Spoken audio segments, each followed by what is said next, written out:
ওয়া ইন্নাল আবদাল ফাজিরা, পাপাচার বান্দার যখন মরণের সময় উপস্থিত হয়ে যায়,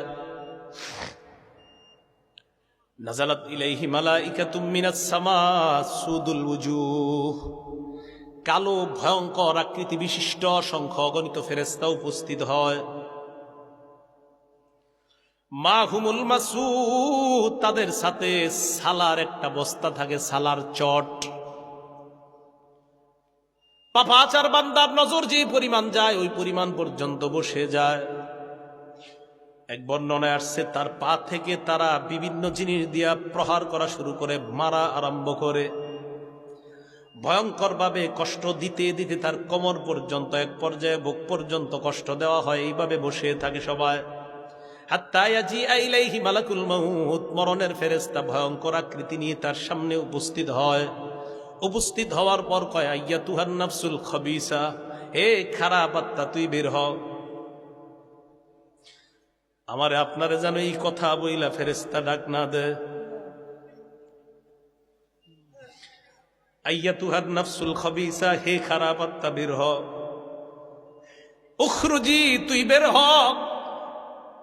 রব্বির, এমন রবের দিকে ফেরেশতা বলবে তোর রব তোর প্রতি অসন্তুষ্ট।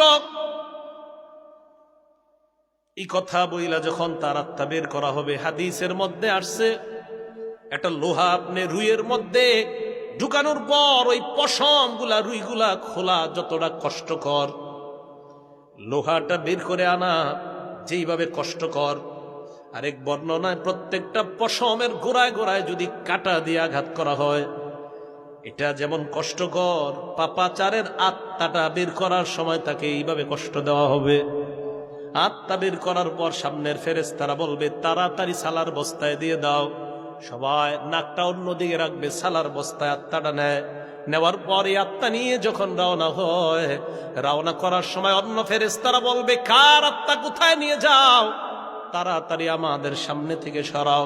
কেন, তোমরা কিভাবে বুঝতে পারলা? কয় এটার মতো দুর্গন্ধ আমরা আমাদের জীবনে কখনো এমন দুর্গন্ধ পাই নাই। আরে কার জানি এমন হয়ে যায়। এই আত্মা ফেরেশতারা বলবে না, এই দুর্গন্ধ সইতে পারি না, সরাও। আত্মা নিয়ে যখন প্রথম আসমানে যায়, যাওয়ার পর ফেরেশতারা যখন প্রথম আসমানের দরজা খুলবে, ওই মুহূর্তে আল্লাহ বলবে ফেরেশতাদের দল, এই বান্দার আত্মা আসমানে উঠানোর কোনো প্রয়োজন নাই। উক্তুবু কিতাব আব্দি ফি সিজ্জিন, আমার বান্দার আমল নামা সিজ্জিন নামক ভয়ঙ্কর জেলখানার মধ্যে লেখা দাও। আমরা তার দেহটাকে কবরের মধ্যে দাফন করলাম। কবরে দাফন করার পর তার আত্মা যখন তার দেহের মধ্যে ঢুকিয়ে দেওয়া হবে, ফায়াতিয়ানিহি মালাকান, দুইজন ফেরেশতা ভয়ঙ্কর আকৃতি নিয়ে আসবে। তাফসীর ইবনে কাসীরের মধ্যে আসছে, তাকায় দেখবে তাদের মাথার চুলগুলা পায়ের মধ্যে পড়ছে, চোখগুলা বিশাল বড় বড় ভয়ঙ্কর, দুইটা চোখ দেখতে মনে হবে অনেকগুলা চোখের মতো। সামনে আসার পর ফায়াতিয়ানিহি, তাকে বসাবে। বসানোর পর ওই ব্যক্তি দেখাই অবস্থা খারাপ। ফেরেশতারা তার দিকে তাকায় বলবে মার রব্বুকা, তোমার রবকে জবাব দাও। পাপাচার বান্দা বলবে হা হা লা আদরি, আমার জানা নাই। ওমা দীনুকা, তোমার ধর্ম কি, জবাব দাও। বলবে হা হা লা আদরি, আমার জানা নাই। ওমান হাদার রাজুলুল্লাযী বুইসা ফীকুম, এই মানুষটাকে চেনো? জবাব দিবে আমার জানা নাই। এবার ফেরেশতারা বলবে আলাম ইয়াতিকুম নাযীর, তোমাকে কি কেউ ভয় দেখায় নাই? তোমার যে মরণ হবে এই কথা কি তোমাকে কেউ বলে নাই? ওই ব্যক্তি বলবে বলছে, তবে আমি কারো কথা শুনি নাই। এই ভয়ঙ্কর অবস্থা চলার পর আল্লাহর পক্ষ থেকে বলা হবে আনকাযাবা আবদি, আমার বান্দা মিথ্যা বলছে। আর বান্দাকে প্রশ্ন করার কোনো প্রয়োজন নাই। পীরপুরের মানুষ, আপনাদের পায়ে ধরে বলি, আমি নিজেই টেনশন, আল্লাহ যেন আমার আপনার ব্যাপারে এটা না বলে আমার বান্দা মিথ্যুক, এই কথা যেন আমাকে আপনাকে আল্লাহ না বলে, আমার বান্দা মিথ্যা কথা কয়। ফেরেশতাদেরকে বলবে আফরিশুহু মিনান নার, তার কবরের মধ্যে জাহান্নামের বিছানা বিছায়া দাও। ওয়ালবিসুহু মিনান নার, তার শরীরে জাহান্নামের পোশাক পরায়া দাও। কোরআনে আল্লাহ কয় লাহুম মিন জাহান্নামা মিহাদ ওয়া মিন ফাওকিহিম গাওয়াশ। নিচে তাকায়া দেখবে আগুন আর আগুন, উপরে তাকায়া দেখবে কবরের ছাদটাও আগুন আর আগুন।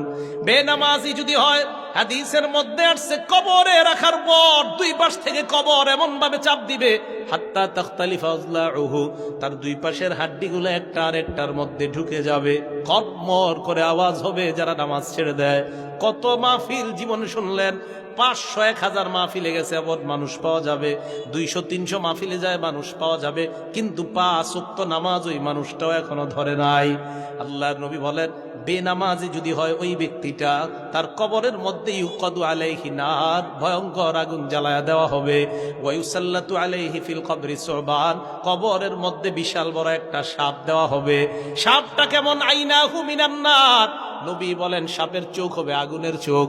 ও আসফারুহু মিন হাদিদ, সাপের নখ হবে লোহার। কত বড় সাপটা! নখের এক পাশ থেকে আরেক পাশে হাইটা যাবেন, একদিন সময় লাগবে।